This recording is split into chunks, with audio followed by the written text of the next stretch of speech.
It's the Ross Tucker Football Podcast. Oh, yeah, it is. But it's not just any Ross Tucker Football Podcast. It is a Finish Strong Friday presented by DraftKings. As always, absolutely love that Olympic promotion they have going on right now. I think they're giving you $100. I love Greg Cosell. Look, there's a lot of guys in the news. Randall Cobb and Steve Nelson, Deshaun Watson, Aaron Rodgers. Sometimes I feel like we lose sight of what these guys are as football players. That's the sport we're talking about. So we're going to go into the film room with Greg and break down some of the guys that have been in the news this week momentarily. You can always check me out at Ross Tucker NFL. Check us out at RossTuckerPod. And if you engage in any way, you can be one of the 3 winners. I announce the last show every week, usually a Friday. It's a Winners Friday. I want winners. I want people that want to win. It's not just a Winners Friday. It's a Finish Strong Friday.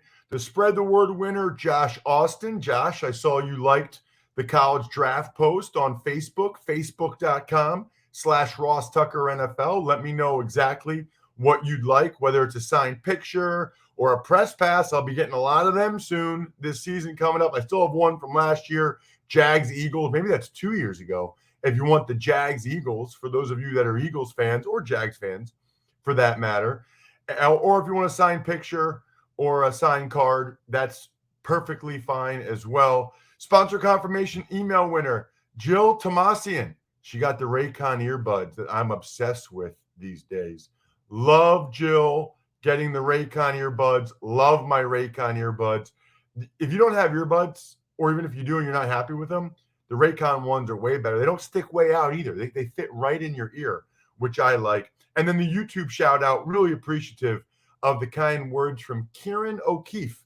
Kieran said he's been listening for a while. He checked it out on YouTube for the first time, and he loved being able to see us talk to each other like we do now on the show. It's been about a year now we've been on YouTube. YouTube.com/RossTuckerNFL. It's Big Show time. The Big Show. Always great to talk with the Dean of NFL Films, the civilian GOAT, as I have nicknamed him, the greatest video watcher who did not work for a team in NFL history. And you can check him out on social media, so you always know what he's up to, at Greg Cosell. So, Greg, obviously, a lot of news with like Deshaun Watson, Aaron Rodgers, guys like that this week. And we know they're good players, okay? But here's what I think is interesting about Aaron Rodgers. You know, the 2 years before this past year, Greg, he wasn't quite as good as he had been before that. I think he even acknowledged that. Didn't he say something like, my down years would be career years for other people? He made some comment like that. But my point would be, in 2019, he was not great. First year in Matt LaFleur's system. 2018, he was okay, and he got hurt. I guess the question is, Greg, what did you see on the tape that enabled him to take that next step last year? Was it familiarity with LaFleur's system? Was he trusting the system more? Because I know you talked in previous years about him maybe freelancing a little bit. What did the tape show you last year? And what's your belief in his ability to do that again this year and possibly even build on it? Well, I certainly, Ross, can't speak to what was in his head about familiarity, but I will say what the tape showed in 2020 was that he was extremely efficient within that system. And again, he's an incredibly smart guy. We all know that. But anytime you're in a new system, a different system, it just takes a little time. And I think because he's always been phenomenal at making plays outside the pocket, improvisational plays, second reaction plays, he always had the ability to rely on that and then make the kinds of throws that not many can make. But I thought last year that he played within the structure of that system so exceptionally well. And then he made improvisational plays when they presented themselves, which of course he can do. But there's no reason to believe with another year in that system that he can't play at an exceedingly high level. Very few guys throw a ball like Aaron Rodgers, and he's incredibly bright. So I would expect him to play at a really high level this year, Ross. You know, it's a good point you make, Greg, about the new system, because it felt like it took Tom Brady more than half the year last year to kind of have a good, or at least be in the same page and in sync with what Bruce Arians was doing in Tampa. Yeah, and I think that's natural. Look, it's just different. I had a coach tell me that, whenever you go to a new system and the terminology is different, what it's like ordering a hamburger and fries. It's, if you order it a certain way in the United States. If you go to a foreign country, you have to order it differently. And it just takes a little bit of time to learn, and then to learn all the different checks and all the details and nuance that each system presents are different, and it just takes time. And you mentioned Brady, obviously another really smart guy, and we know how smart Rodgers is. But it's one thing to master it on the iPad, master it in the classroom, master it on the practice field when the pace is slower. It's not the same as mastering it in a game. And I just thought Rodgers last year, we know the talent, but I thought just in terms of executing the offense, because that's the way this stuff is taught. We've become so focused on guys who can run around, but that's not the way the position or an offense is taught, Ross. You know this. You played. No coach rolls the ball out and says, let's run around today. This is the way this stuff's taught, and they want it executed that way unless the defense truly demands it can't be executed that way. Yeah, that they look at that as extra. Ancillary. Yeah. Like if they get a bad look, if things don't go the way they want them to go, right? It's nice to have a guy that can save you. Right. But, it's funny. The last 2 years, I've spent a lot of time, maybe more time than ever, talking to coaches. And there's not a quarterback coach or an offensive coordinator that would draft a guy, let's say, and therefore coach a guy based on his ability to run around. They draft guys on their ability to execute an offense at a high level. And that's one of the reasons, obviously you're looking at traits as well, but I'm just talking about now the execution of an offense. You don't draft a guy based on his ability to extend a play and run around. You're looking at a guy's ability to execute your offense with consistency, snap after snap. So, Greg, while we're on the Packers, they also traded for Randall Cobb, which I think is interesting. The GM, Brian Gutekunst, and I'll get into this a little bit later, made it very clear that they traded for Randall Cobb because Aaron Rodgers wanted them to. Very clear. And so I guess the question is, his numbers the last couple of years have not been real good. And I'm sure last year you didn't spend a ton of time studying Randall Cobb, but you did watch Deshaun Watson. You did watch the Texans at times. I guess, what do you think? What was Randall Cobb at his best, and what do you think he has left? Well, I think, again, without getting into the internals, because we don't know if they did it because they wanted to placate Aaron. We don't know any of that. We can speculate, and others will do that. But I think there's a comfort level, and I think that's really important for quarterbacks and receivers. And I think even if Cobb is maybe not the exact same guy he was 3 or 4 or 5 years ago, because he had a stretch where he was obviously really good in Green Bay with Aaron Rodgers, I think there's just a comfort level, and there's a sense that, hey, I can go to my guy pretty much any time. I know where he's going to be. Now, don't forget, though, Cobb is coming to an offense that was different than the one that he played in when he was with Aaron Rodgers the first time. So there's a little bit of a learning curve there as well. Now, he's a veteran, and he's another smart guy, so it'll go quicker. But I just think that there's a feel and a comfort, and that's very important for a quarterback and a receiver.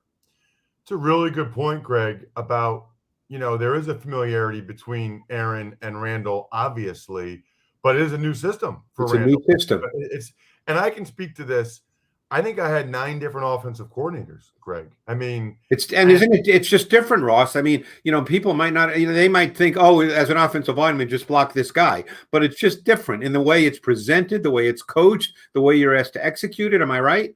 Yeah. So what I would say is most of the plays, there's a lot of crossover. Like there's a lot of them run the same plays from an offensive lineman's perspective, right? The same blocking scheme. What's different would be the language, the calls, what they call it, what the offensive line technique is, and then the detail of how they want you to go about it is different. So, like, there would never be a time where I would go to a new offense and immediately be better in that new offense than I was in the one I was just doing, because I had just been doing that one for a while. Right. And honestly, Greg, I say this, and I'm not like, I don't know how good I could have been, but I would love to do my career over again, Greg, and just be one place for 7 years with the same system, the same offensive line coach. I'd be curious to see how good I could have gotten. I'm not sitting here saying I would have been a Pro Bowl. I don't think so. But, you know, when you're constantly having new offensive line coaches that are changing what they want you to do, you can never really master your craft. It's like, Greg, can you imagine you're like a carpenter or a plumber, and it's like you're an apprentice, okay? Right? And you keep learning under different guys. I mean, you're learning a lot, and it's good to learn a lot, and maybe eventually you can figure out what works best for you. But every time you go to a new plumber or you're at a new place apprenticing, you kind of have to learn how they want you to do it, and you're not as good at it at first. And don't forget, now you're also talking about doing it in a game where the speed, let's say you're playing the Rams and, you're trying to remember your system, the details. See, it's the details and nuance that are so important. And all of a sudden, Aaron Donald's in front of you. It makes it a little bit different. It's a great point. Question, Greg, to wrap up the Packers here. Davante Adams made it very clear that he believes he's the best wide receiver in the NFL. He wants to get paid as the best wide receiver in the NFL. You watch all of these guys a lot. Yeah. Do you think he is the best receiver in the NFL, Greg? And what makes him so good? Thought he was last year. And again, these are year-to-year things in terms of making lists. Davante Adams has been a great receiver. So now you're just deciding in a given year. But Davante Adams, if you're talking about his skill set, you're talking about a guy that's phenomenal getting off press coverage. And that's a critical deal in today's NFL, where there's more press because of more quick game, more RPOs, where corners and defenses want their corners to press more because you need to disrupt receivers. Because when you're dealing with quick game, 3-step drop, 5-step drop, you're not going to get there with your pass rush as quickly. So you have to disrupt routes. And Davante Adams is outstanding getting off press coverage. I think he's really refined as a route runner. Great understanding of how to use his vertical stem to attack leverage of corners. Great ability to use his steps, to use his body, to sell routes. These are all really critical things. And I think he's a master at this. He's become a true master technician at understanding how to run specific individual routes, because there's numerous routes and each one is run differently. And you also have to understand where you line up, splits. You run routes differently based on receiver splits. So he's become a master in understanding all these kinds of things. And again, people can make any list that they want to make, but there's no question that Davante Adams is right at the top in any discussion of the best receivers in this league. Let's tie it together and go back to Houston, where Randall Cobb came from. Deshaun Watson, obviously lots of reports, Greg, that he is available via trade. Clearly, we don't talk about the off-the-field stuff with you, and there's really not much to report there anyway. My question is, looks like he's going to go somewhere. Right. At some point. So maybe it's Miami, maybe it's Denver, maybe it's Philadelphia, maybe it's wherever. I feel like, did you say last year you thought was his best year? What did he do different? What did he improve upon, and what would he bring to a new team? Well, to me, Deshaun has always kind of had to find that balance between playing from the pocket at a really high level, which he's capable of, and leaving the pocket prematurely when he does not need to. One of the reasons he's been sacked an awful lot, and because he's a really good player, people automatically assume that it's a bad offensive line. And that offensive line was bad for a stretch earlier in his career, but it has improved over the last year or so. And what quarterbacks, and you know this, Ross, as an offensive lineman, quarterbacks who move when they don't have to move, they get sacked more, not less. because every play call has a protection call, and you protect and block it a certain way based on where the quarterback is supposed to be. And if he moves when he doesn't have to move, then that poses a problem for the offensive line, as you well know. So he's always, in my mind, struggled a bit to find that balance. Now, because he's so good on the move and he's excellent throwing on the run, many times that is camouflaged. But when he plays well from the pocket, and he's had stretches in his career where I'm talking about 5, 6, 7 game stretches where he's played exceptionally well from the pocket, and it just really shows up on tape, and he plays at a really high level. Yeah, it's the most frustrating thing of all time, Greg. You mean for an alignment? When the quarterback is not where he's supposed to be, such as like being 10 yards deep when you're protecting a spot that's 6 or 7 yards deep. Yep. It's incredibly frustrating. When they hold on to the ball, it's incredibly frustrating. But listen, they got a tough job too. Like I'm not here. No, but that's just the reality, because again, it comes back to coaching, how things are coached. They're coached with precision and nuance and detail, and it's expected to be, executed that way unless the defense truly demands otherwise. Greg, 2 other guys I wanted to ask you about that were in the news this week. One is Steve Nelson. Was a corner that the Steelers released, salary cap, was on the market a long time. A lot of teams rumored to want to get him to be a starter. The Eagles get him. What have you seen from Steve Nelson throughout his career, and I guess in particular last year, that you think he'll give the Eagles? Yeah, I mean, I think he's a professional corner. I remember him coming out of college. I believe it was Oregon State, if I'm not mistaken. And he was always a little shorter than you'd ideally like, but super feisty, super competitive. He can play press. He can play zone. I think he's a professional corner. And I think that the Eagles, I mean, look, other than Darius Slay, we can sit here and say that the Eagles did not have a starting caliber outside corner on their roster. And I think that's a really good signing for them. Jonathan Gannon is their D coordinator.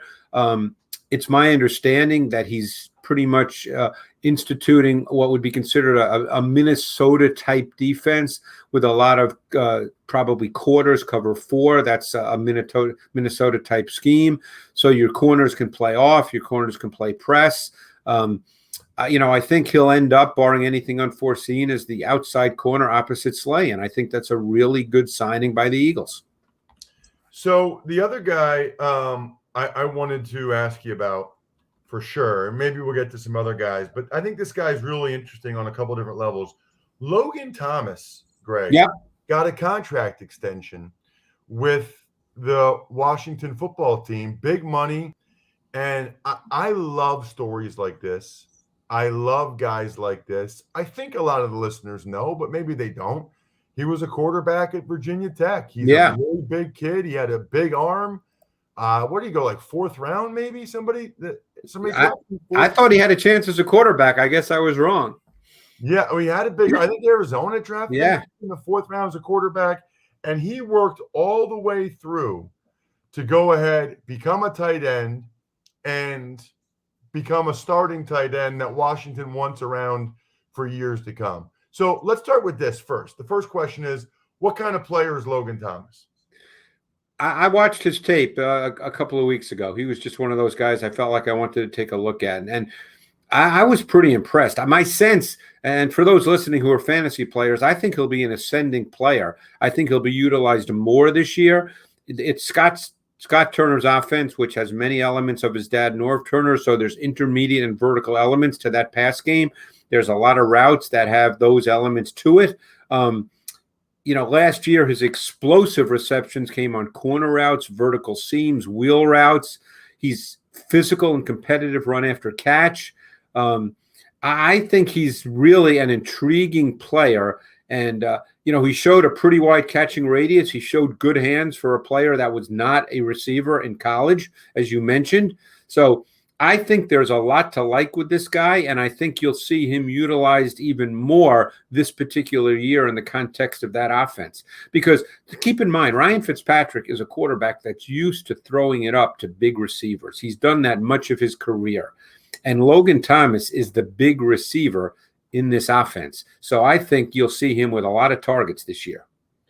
The last question, Greg, it's a follow-up to that. We see a lot of teams trying to convert quarterbacks to tight end, like the Eagles with Tyree Jackson from University of Buffalo, or receivers to tight end like Kelvin Benjamin, who just got cut. It doesn't work a lot. What is the difference usually between the guys it works for and the guys it does? What usually holds the guys back that they try to convert to tight end?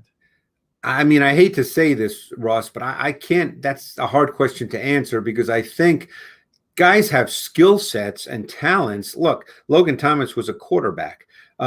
My guess is it has something to do more with their approach, their work ethic, their understanding of the game.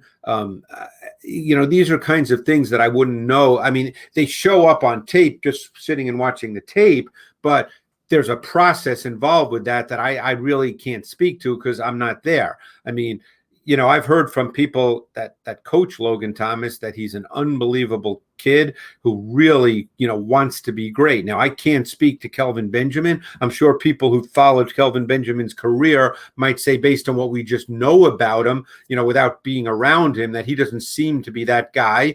I can't answer that. I can't speak to Tyree Jackson, who's just trying to make that transition now. So, but all I can say is watching the tape of Logan Thomas, he looks like a guy that has really taken well to the tight end position and seems to have a really good understanding of how to play the position. So again, I know that maybe is not a great answer, but I can't speak to why other guys can't do it. Yeah, no, well, and obviously the guys that can't do it, they're not on tape that much. Right, exactly. That's a good point. Not on tape that much because they didn't do it. Check him out on social media at Greg Cosell. He joins us every week. It's one of my favorite 20 minutes of the week every week. Thank you so much, Greg. Thanks, Ross. Appreciate it. Greg is a keeper, just like Keeps is a keeper. You know what? I literally have my Keeps right over there in the hotel room I'm in right now because I already put it on the top of my head, the topical solution.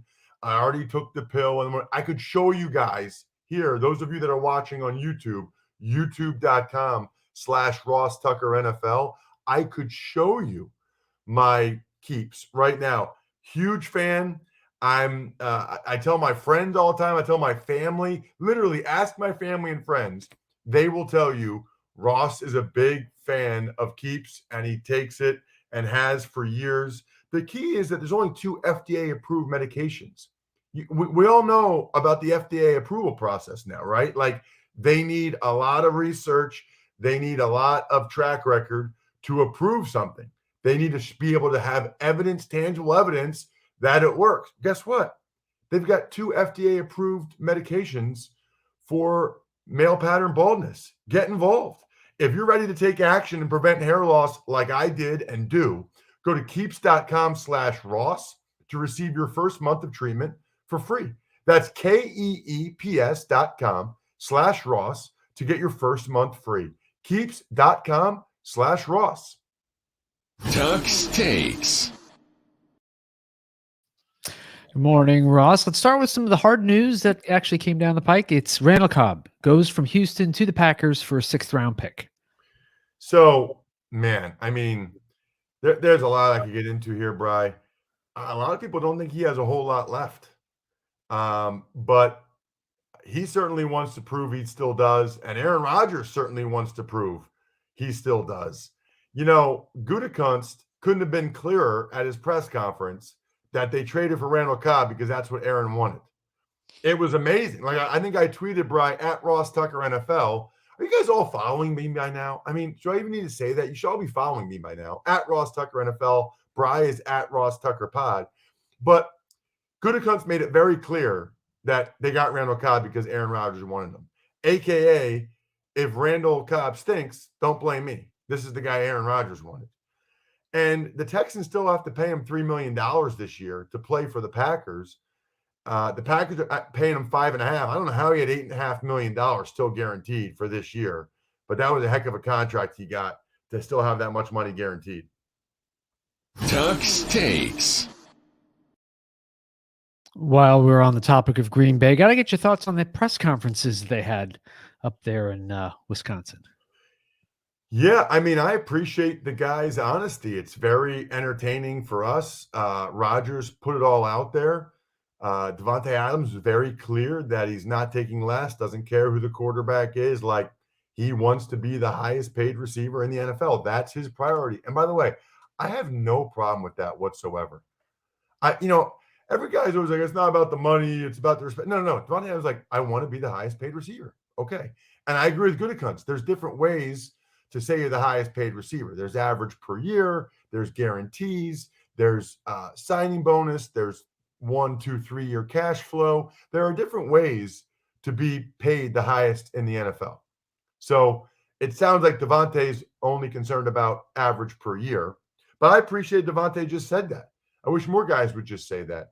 I will say, I think, like, for example, Aaron Rodgers saying, we cut a guy that was our second best receiver. How does that make the other receivers feel? I mean, they cut Kumaro, is who he's talking about. How does that make Lazard and these other guys feel when Aaron's like, yeah, they cut the guy that I like better than you guys? I don't think that's a great look for Aaron. Tuck's Takes. Some other quarterback news includes Cowboys, Dak Prescott having a shoulder strain, and Ravens, Lamar Jackson testing positive for COVID. So I'm not going to make a huge deal about either one of these, Bri, yet, but they're not good. I mean, Dak Prescott, I wouldn't expect him to throw for a while, and he's coming off of a serious injury. He wants those reps. He wants to be out there working with his guys again. It's been a long time coming off that severe leg injury, and now he won't be able to throw for a while. And sometimes you get that shoulder strain because you're not as confident in your lower body, so you're using your arm more as opposed to your total body pushing off when you throw. Read up on what Pro Football Doc, Dr. Chow, said about that stuff, because this is not like a day-to-day thing for Dak Prescott. And then for Lamar Jackson, bro, this is the second time he's tested positive. So he tested positive last season, obviously. This isn't good either. I mean, they need to improve. First of all, like, you got to maybe reevaluate what you're doing if you've tested positive twice. Secondly, they're trying to improve their passing game.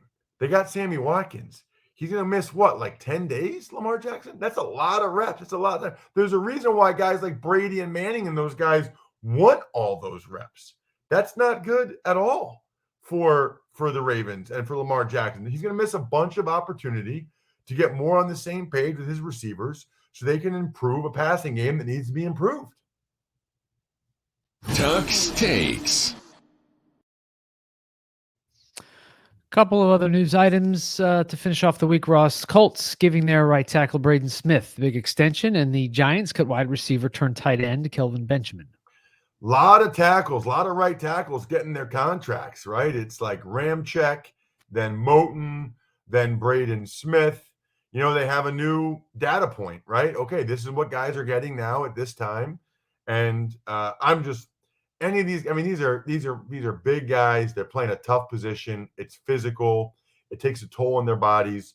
I'm just absolutely thrilled for any of these guys that end up getting, big money like this. As for Kelvin Benjamin, I doubt he'll ever get signed again. I mean, his weight was supposed to be 251. He showed up at 268. He says Joe Judge never liked me. Joe Judge doesn't like people that show up 17 pounds overweight, Kelvin. What are we doing? What are we talking about here? By the way, you get fined if you're overweight. It's like $300 some dollars per pound per day. So he would have been like playing in training camp for free with all the fine money he would have racked up being that overweight. Like, Kelvin, you have a weight. Just so you guys know, you have a weight you have to be when you get to training camp. If you're over it, you get fined every day until you're under it. Like that, it's professional football. That's how it works. I just, man, I don't get it. I don't get what he's complaining about. It's Kelvin. It's on you. You made a decision. They're not drafting you to be a blocking tight end. They didn't sign you to be a blocking tight end. They want you to be a receiving tight end. Don't be 17 pounds overweight. Gosh.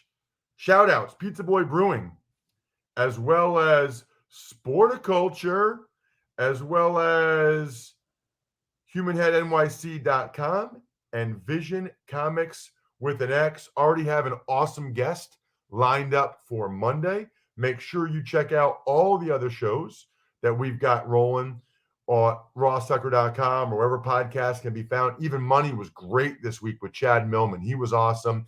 He and Steve, I got several emails from people saying it was one of their favorite Even Money podcasts ever. Fantasy Feast, I did my O-line ranking. So plenty of other stuff that I know you guys would really enjoy in addition to the Ross Tucker Football Podcast this week. I think we're done here.